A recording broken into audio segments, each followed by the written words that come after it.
Que tal, como están? Benvidos. Continuamos hoxe neste mércores coas nosas entrevistas en relación con esas eleccións xerais que temos o próximo domingo, o 20 de, os imos falar cunha representante do Partido Socialista, acompáñanos a cabeza de lista pola provincia da Coruña do PSOE, Pilar Cancela. Pilar, benvida, moi boas. Moi boas, moitas grazas.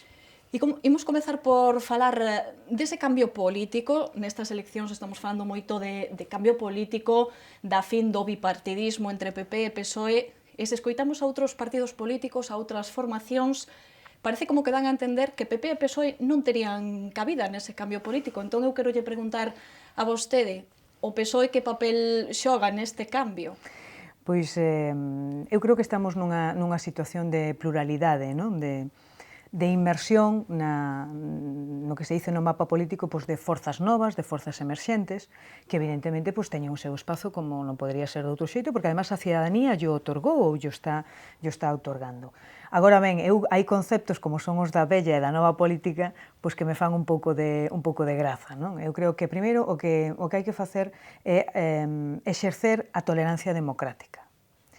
E as etiquetas sempre son malas, non? Eu o único que lle digo a estas forzas emerxentes e en algúns casos que xa están gobernando en moitos sitios é que unha cousa é predicar e outra cousa dar trigo, non? Eu creo que agora que lle toca a xestión. E aí a xestión tamén é onde se demostra cal é a vontade política e que é a capacidade política de xestionar.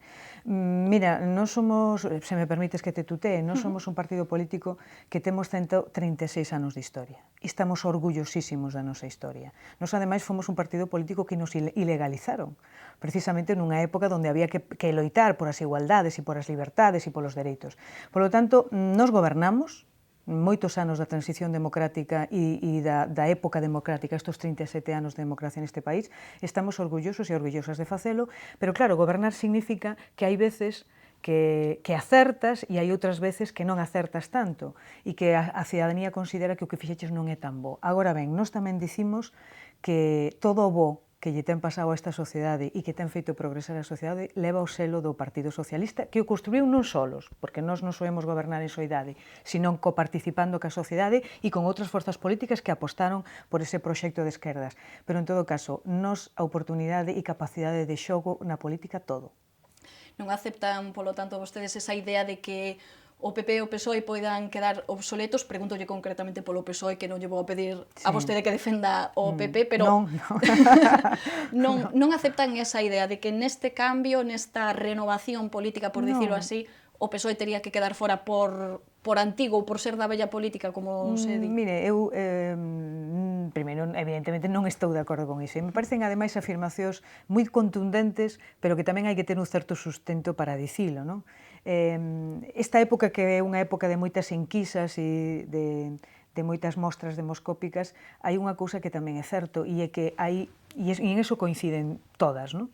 E é a elevada porcentaxe de indecisión que hai en este momento.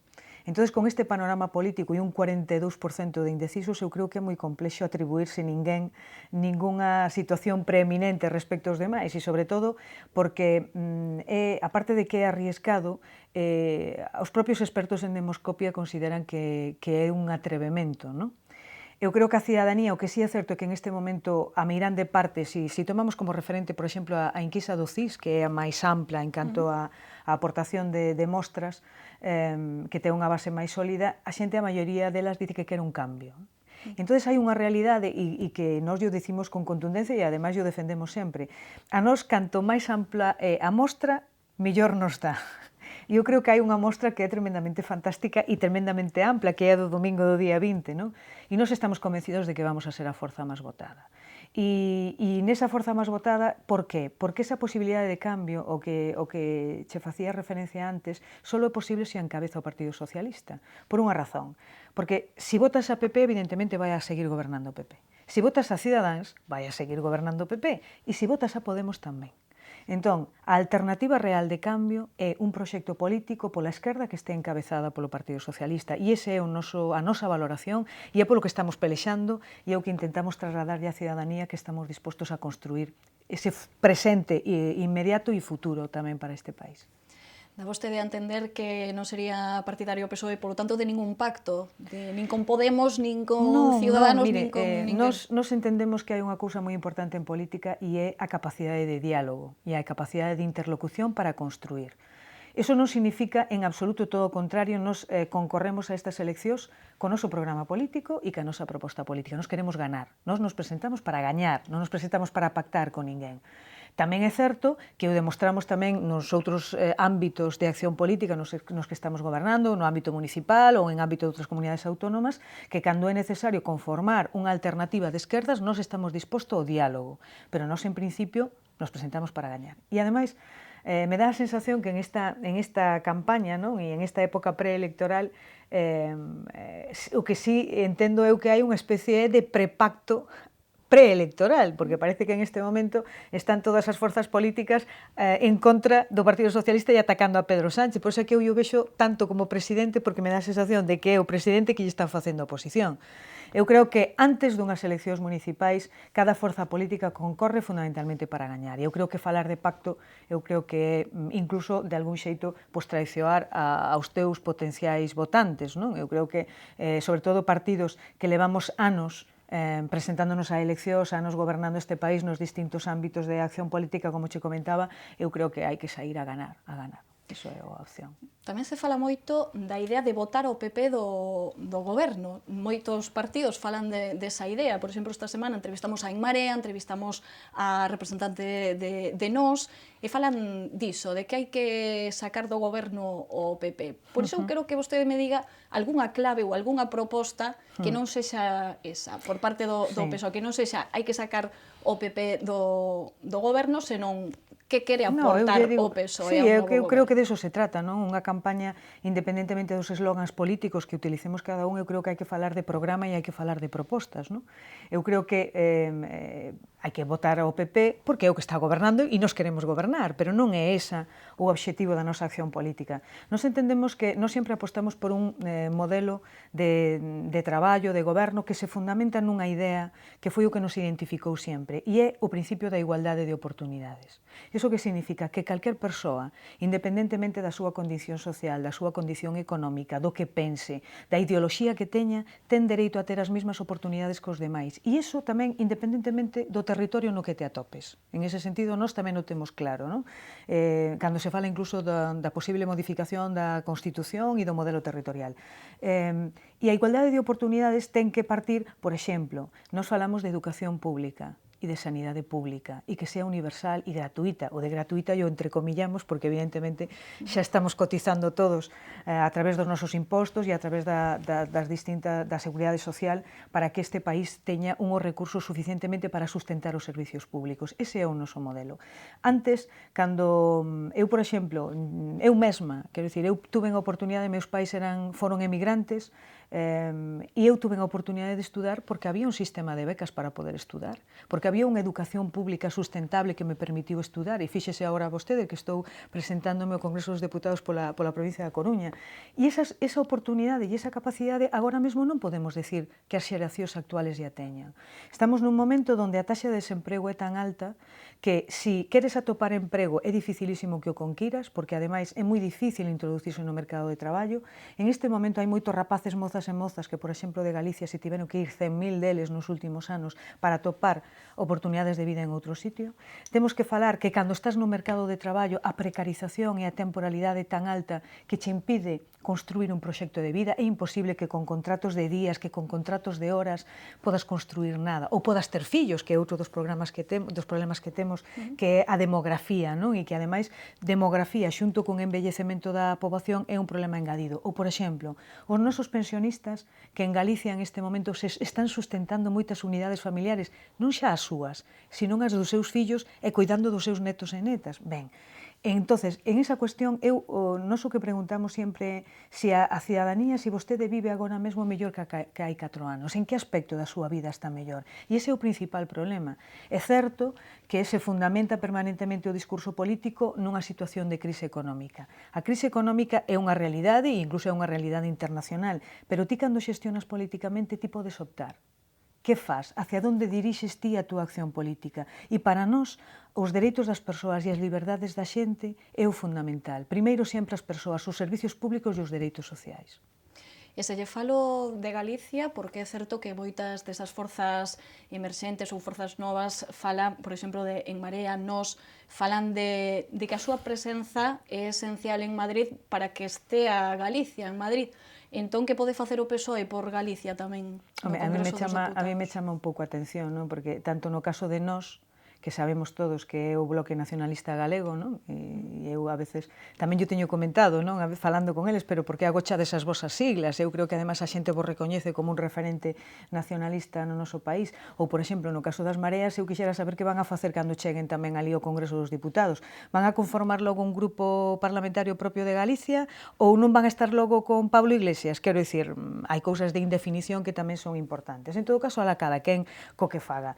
Eu creo que o sentimento ou a capacidade de defender Galicia ou a galeguidade, eu creo que non se debe atribuir ninguén. Eu creo que cando se fala da defensa dos intereses do noso país, eu retaría a calquera a que si quere, pois nos poñamos unha especie de pulsómetro a ver quen é o que sinte máis ou quere máis a Galicia. Eu creo que non somos o Partido Socialista, pero somos o Partido Socialista de Galicia, e para nós o fundamental é defender, por suposto, os intereses do noso país. E en ese sentido non nos vai a gañar ninguén. Creo que, ademais, en este momento Galicia está pasando por unha situación de determinados sectores estratégicos que para nós como país son fundamentais e que están reivindicando, que están salindo ás rúas, pois a súa situación, a súa demanda fundamentalmente de traballo. Tampouco se trata de pedir outra cousa.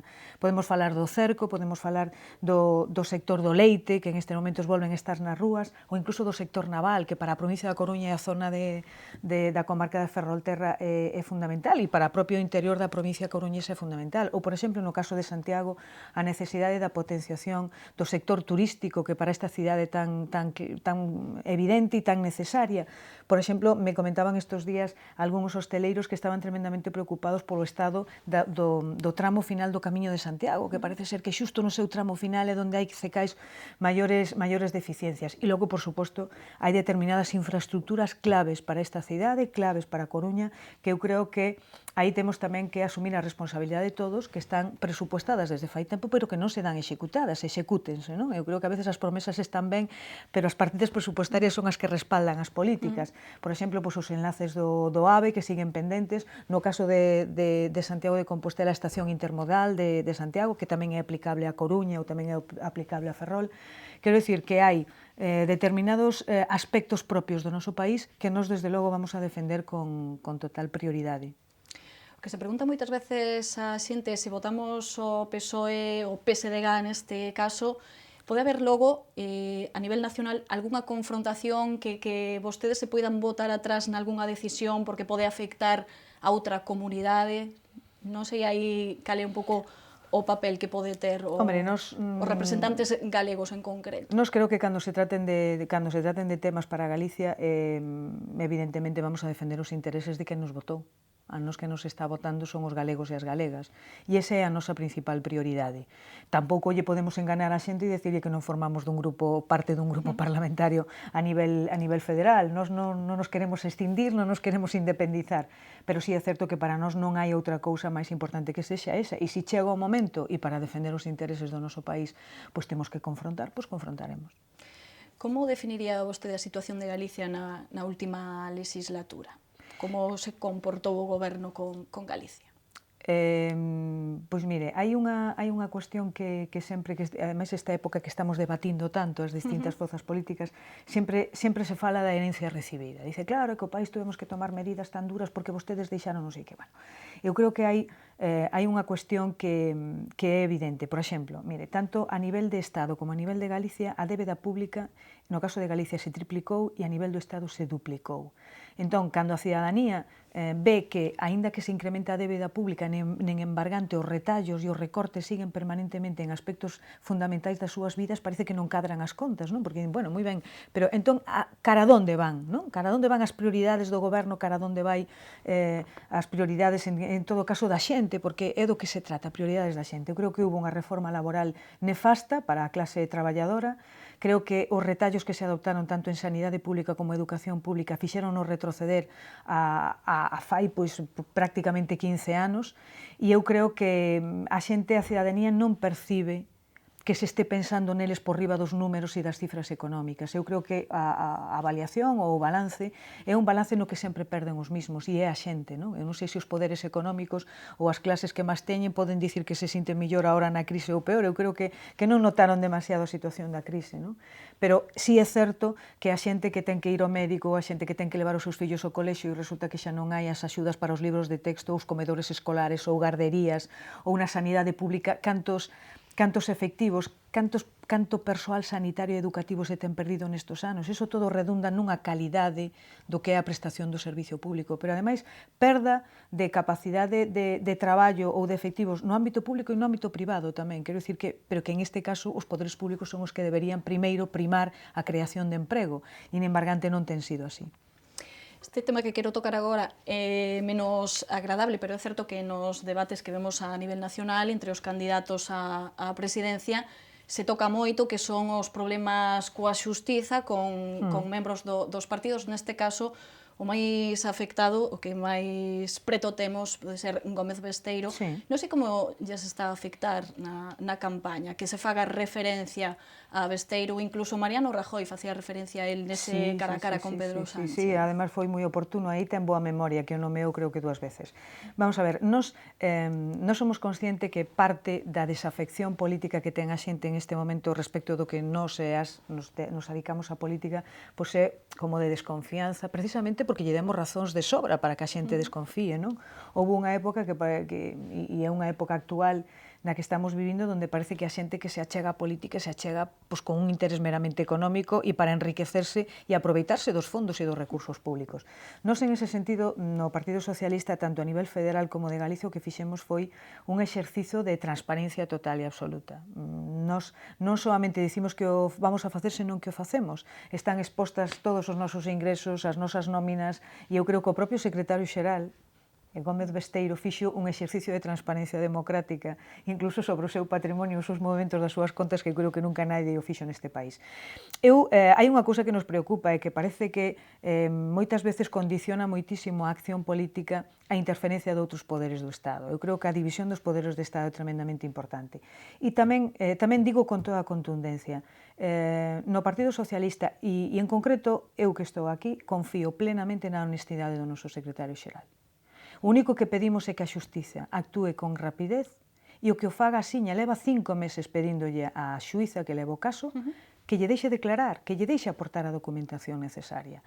E iso é o que de algún xeito pois te deixa nunha situación de indefensión, non? Porque xa está a propia movimento mediático que xa te condiciona moito, pero sobre todo cando tes unha responsabilidade como esta. Pero miren, hai unha cousa que tamén tomamos unha decisión e a mantemos en todos os casos. Nós temos un código ético de actuación.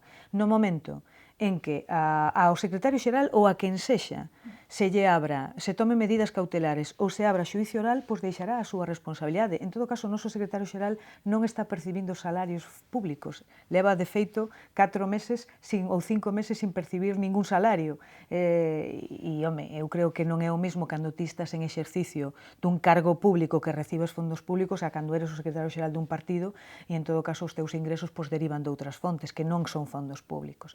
En todo caso, nós vamos a responder e aplicar o noso código ético porque se aplica a todos os militantes, non vai ser menos o secretario xeral. Pois xa se nos vai acabando o tempo, pero teño outras 2 cuestións. Facía vostede referencia no comezo da entrevista ás enquisas, aos resultados dos sondeos. Así, a priori, os datos que imos coñecendo, algunhas enquisas non serían moi favorables ao PSOE, tanto a nivel estatal, porque temos o PP na primeira posición, neste caso, e Ciudadanos, que estaría aí tamén, podemos dicir, despuntando de alguna maneira. A nivel galego, tamén sería o PP o partido máis votado nestes momentos, segundo as enquisas, En Marea sería o segundo. Por lo tanto, non sei vostedes como ven a situación. Fíanse moito das enquisas? Están preocupados? Non sei. Non estamos preocupados en absoluto.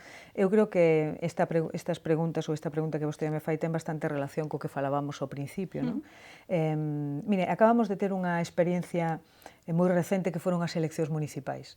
Eu me lembro que nas eleccións municipais non había unha sola enquisa que nos dera a nos un resultado positivo, ao contrario, nos situaba en unha situación tremendamente complexa. En embargante, na provincia da Coruña, fomos capaces de recuperar o goberno en moitísimos concellos, vilas medianas, en pobos, e iso nos permite en este momento poder presidir a Deputación da Coruña, e iso vai en relación directa cas alcaldías que tes, non?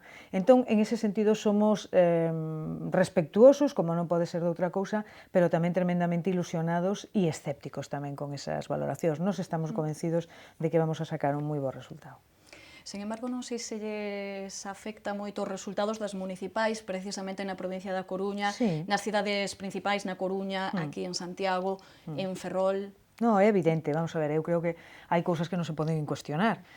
Nós na provincia da Coruña temos un problema nas tres grandes cidades, e iso é evidencia que non estamos gobernando, por lo menos non estamos presidindo os gobernos. No caso de Ferrol sí estamos cogobernando, no caso da Coruña e Santiago apoiamos ese cambio posible para que gobernara unha forza de esquerda. Por lo tanto, aí é certo que tuvemos unha perda de apoio e o problema o temos fundamentalmente no entorno do voto urbano, e iso é así, non?